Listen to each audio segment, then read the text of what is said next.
चलिए अब हम लोग दो क्वेश्चन देखते हैं। फर्स्ट क्वेश्चन क्या दिया हुआ है, दिख रहा है आपको, find the cost of painting 15 cylindrical pillar of a building at ₹2.5 पर स्क्वायर मीटर। यानी कि किसी बिल्डिंग का वहां पे सिलेंड्रिकल पिलर है, कितना सिलेंड्रिकल पिलर है तो 15, कितना पिलर है 15। उस 15 पिलर का कॉस्ट पूछ रहा है, उसको क्या किया जा रहा है, पेंटिंग किया जा रहा है, क्लियर। उसके बाद अब इंफॉर्मेशन में क्या दिया गया है, diameter and height of each pillar, diameter दिया है और हाइट दिया है प्रत्येक पिलर का। वो क्या दिया है 48 सेंटीमीटर एंड 7 सेंटीमीटर रिस्पेक्टिवली। यानी कि हमारे पास डायमीटर भी है और हाइट भी दिया है। डायमीटर दिया है तो हम रेडियस कैलकुलेट कर सकते हैं और हाइट तो अवेलेबल है। जैसे ये है सिलेंड्रिकल पिलर, ये मार्कर हमारा क्या है सिलेंड्रिकल पिलर, ये पिलर नीचे ये बेस हो गया, ऊपर ये इसका छत हो गया या इसके ऊपर बीम है। तो क्या बचा हमारे पास से कर्व सरफेस एरिया, कौन सा एरिया बचा, कर्व सरफेस एरिया। आपको इसी को पेंटिंग करना है, याद रहेगा पिलर जब भी पिलर आए तो कौन सा कर्व सरफेस एरिया, कौन सा कर्व सरफेस एरिया, क्लियर है। चलिए स्टार्ट करते हैं। 7 मीटर होगा, सेंटीमीटर नहीं होगा। चलिए ये रहा 7 मीटर।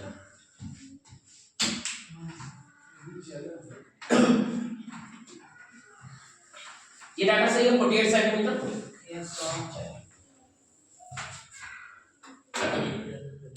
चलिए सॉल्यूशन में देखिए। सबसे पहले सॉल्यूशन में क्या किया है, हमारे पास डायमीटर अवेलेबल है उस पिलर का, तो हम डायरेक्ट लिखेंगे क्या, रेडियस लिखेंगे। क्या लिखेंगे, radius, radius of pillar, PILLER, ठीक है, स्मॉल आर से। कितना सेंटीमीटर, 24 सेंटीमीटर, क्लियर है। हाइट दिया गया है कितना मीटर, तो 7 metre. Height of pillar h पर कितना मीटर दिया गया है, 7 मीटर, क्लियर है।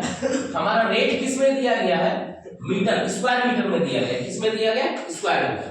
तो हम इस डाटे को भी कन्वर्ट कर देते हैं किस में, मीटर में।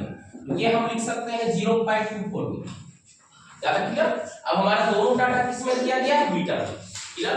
तो हम एक पिलर का कर्व सरफेस एरिया निकाले या 15 पिलर का एक साथ भी निकाल सकते हैं, डायरेक्ट निकाल लेते हैं क्या, दैट, ठीक है। सरफेस एरिया सिर्फ SA of 15 pillar, SA of 15 pillars, 15 से पहले मल्टीप्लाई होगा, फिर क्या होगा 2 पाई RH, ये रहा 15 मल्टीप्लाई 2 मल्टीप्लाई 22/7 मल्टीप्लाई 0.24 और मल्टीप्लाई क्या हो गया 7। इस पॉइंट से कैंसिल आउट करके यहाँ पे क्या हो गया 0। यहाँ तक क्लियर सर। ये हमारा क्या आएगा, मीटर स्क्वायर, ये क्या आएगा, मीटर स्क्वायर। 7 के साथ 7 को कैंसिल, 5 से कैंसिल कर सकते हैं, 5 3 15, 5 से ये क्या हो गया 20, ठीक है। फिर यहाँ पे 10 रहने दिए, यहाँ पे 12 लिए, ठीक है। अब सारा डाटा क्या होगा, मल्टीप्लाई करते हैं, ठीक। चलिए मल्टीप्लाई 22 गुना 44, 22 गुना कितना 44, 44 गुने 3, तो 3 चौके 12 बचा 1, 3 चौके 12 1 13, ठीक है। 22 गुना 44 किया 132 हो गया, इधर सिर्फ 12 बचा हुआ है, ये रहा 12 बटा कितना 10। इसको भी सॉल्व करते हैं, 12 से गुना करते हैं, गुना कीजिए 12 गुना 24 बचा कितना 2, 12 दिया 36, 36 2 38 बचा कितना 3, 12 से 1 बराबर 12, 12 3 15, इतना बटा 10 मीटर स्क्वायर। यहाँ तक क्लियर है। अब वो जो पेंटिंग हो रहा है, पेंटिंग का रेट हमारे पास दिया गया है।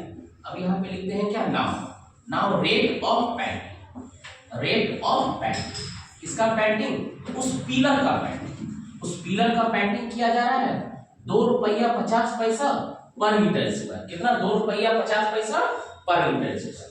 Therefore cost of painting, cost of ये पेंटिंग मल्टीप्लाई कर दो, मल्टीप्लाई ये रहा 1584 अपॉन 10 मल्टीप्लाई सिर्फ हम 2.5 भी लिख सकते हैं, कोई दिक्कत नहीं। सॉल्व कीजिए इसको, इसको पॉइंट को कैंसिल कीजिए, यहाँ पे 1 0, क्लियर है। 25 से ये 100 है, डायरेक्ट कटा दिए 4 बार, 25 हो गया 100 हो गया, 4 से ऊपर भी कट जाएगा, क्यों, क्योंकि ये 2 डिजिट जो है, जो नंबर फॉर्म हो रहा है 2 डिजिट से, वो क्या है 4 से डिविजिबल, 4 से कैंसिल आउट कर देते हैं। ये रहा 4 किया 12 बचा 3, 4 9 36 बचा 2, 4 6 24, यानी रुपीस क्या हो गया 396। इसको आप क्या कीजिए, ब्लॉक कीजिए, क्लियर है।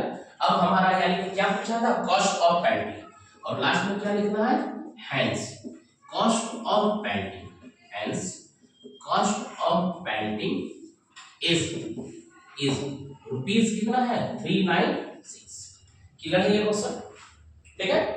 सेम क्वेश्चन वहां पे है, ठीक है। नेक्स्ट क्वेश्चन पे आते हैं। नेक्स्ट क्वेश्चन यहाँ पे क्या है ना, यहाँ पे क्या है दो तरह का इंफॉर्मेशन है, एक क्या है सिलिंड्रिकल वेसल्स है और क्यूबॉइडल वेसल्स है, दूसरा क्या है क्यूबॉइडल वेसल्स, ठीक है। यानी कि क्वेश्चन पहले देखिए, कह रहा है ए rectangular vessels 22 centimetre by 16 centimetre by 14 centimetre, यानी कि क्या है क्यूबॉइडल वेसल्स। क्यूबॉइडल वेसल्स का लेंथ, ब्रेथ एंड हाइट दिया गया है। इज फुल ऑफ वाटर, ये पूरा पानी से भरा है, पानी से भरा पड़ा है, तो हम वॉल्यूम निकाल सकते हैं किसका, उस पानी का वॉल्यूम कैलकुलेट कर सकते हैं। अब इस पानी को हम डाल रहे हैं, if the total water is poured into an empty cylindrical vessels, एक सिलिंड्रिकल वेसल्स है उसमें पानी को क्या किया जा रहा है, डाला जा रहा है, क्लियर। तो उसको डालें उस जार में, और उस सिलिंड्रिकल वेसल्स जो है ना उसका रेडियस कितना दिया है 8 सेंटीमीटर, कितना दिया गया 8 सेंटीमीटर, ठीक है। जैसे कोई सा एक, सबसे पहले देखिए एक रफ स्केच बना है, ये हो गया आपका क्या क्यूबॉइडल वेसल्स, ये है आपका क्यूबॉइडल वेसल, इसके पानी को हम डाल रहे हैं एक सिलिंड्रिकल वेसल्स, एक सिलिंड्रिकल वेसल, ये पूरा पानी से फिल किया हुआ है। इस पानी को हम कहाँ डाल रहे हैं, यहाँ पे डाल रहे हैं, ठीक है, इस पानी को यहाँ। अब यहाँ पे इसका हमारे पास इंफॉर्मेशन है, ये जो R है ये अवेलेबल है, ये R इक्वल टू क्या दिया गया 8 सेंटीमीटर, इसका भी डाटा हमारे पास अवेलेबल है, ये रहा 22, ये रहा 16 और ये रहा 14, यानी लेंथ ब्रेथ और हाइट तीनों दिया गया।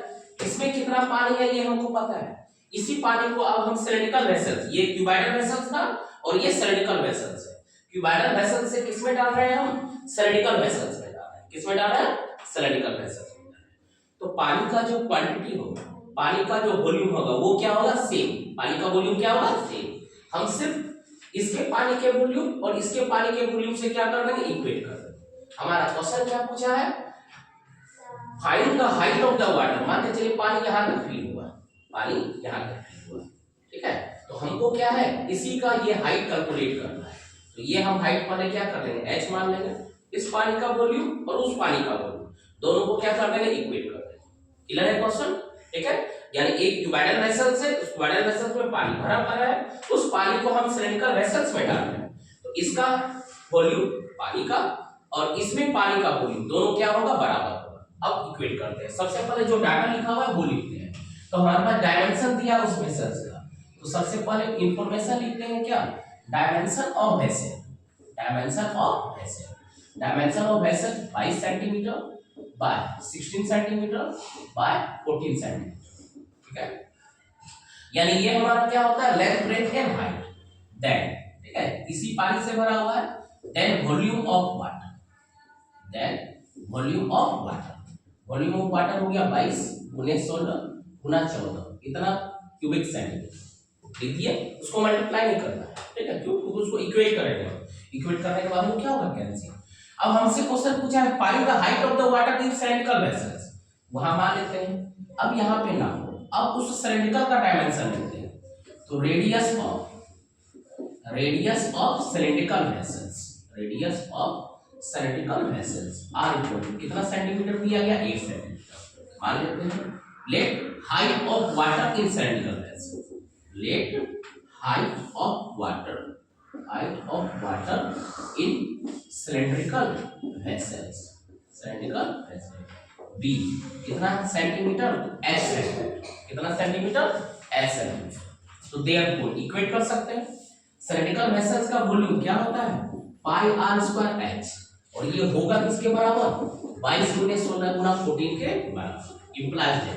ये रहा 22/7, रेडियस हमारे पास अवेलेबल है 8 × 8 × h इक्वल टू 22 × 16 × 14, याद रखिए। सबसे पहले इस 22 को 22 के साथ कैंसिल कर दो, इस 8 को कटा दिए 8 गुना 16, 2 से इसको कटा दिए 2 से 4 कट गया, बचा फिर 2 से कटाइए, 2 से ये 2 गुना और 2 से ये क्या हो गया 7, अब कुछ भी नहीं कटेगा, 2 गुना h ये हो गया 2h, 7 × 7 6 होता क्या हो गया 49, यानी h इक्वल टू क्या हो गया 49/2, इतना क्या हुआ सेंटीमीटर। पॉइंट में मिलाएंगे 49 हो गया, 25 24 गुना 48 24.5 सेंटीमीटर। यानी कि पानी का जो हाइट होगा किसमें, उस सिलेंड्रिकल वेसल्स में कितना होगा 24.5। लास्ट में जहां डायमीटर लिखे हैं उसके सामने एकदम लिखना है आपको, hence height of water, hence height of water in cylindrical vessels, in cylindrical vessel is कितना है, ये 24.5 सेंटीमीटर। कितना है सिलेंड्रिकल वेसल्स में 24.5 सेंटीमीटर। क्लियर है क्वेश्चन? ये कन्वर्जन, ये क्या है कन्वर्जन। तो सिर्फ हम इस पानी को उस यानी कि एक सिलेंड्रिकल वेसल से एक क्यूबाइडल वेसल से हम सिलेंड्रिकल वेसल्स में पानी डालें तो पानी दोनों क्या होगा बराबर। आपको स्मार्ट वर्क यहाँ पे करना है, आपको यहाँ मल्टीप्लाई करके अपना समय इन्वेस्ट नहीं करना है, ठीक है, क्योंकि ये हम क्या करेंगे बाद में इक्वेट ही करेंगे। क्लियर है क्वेश्चन सबको?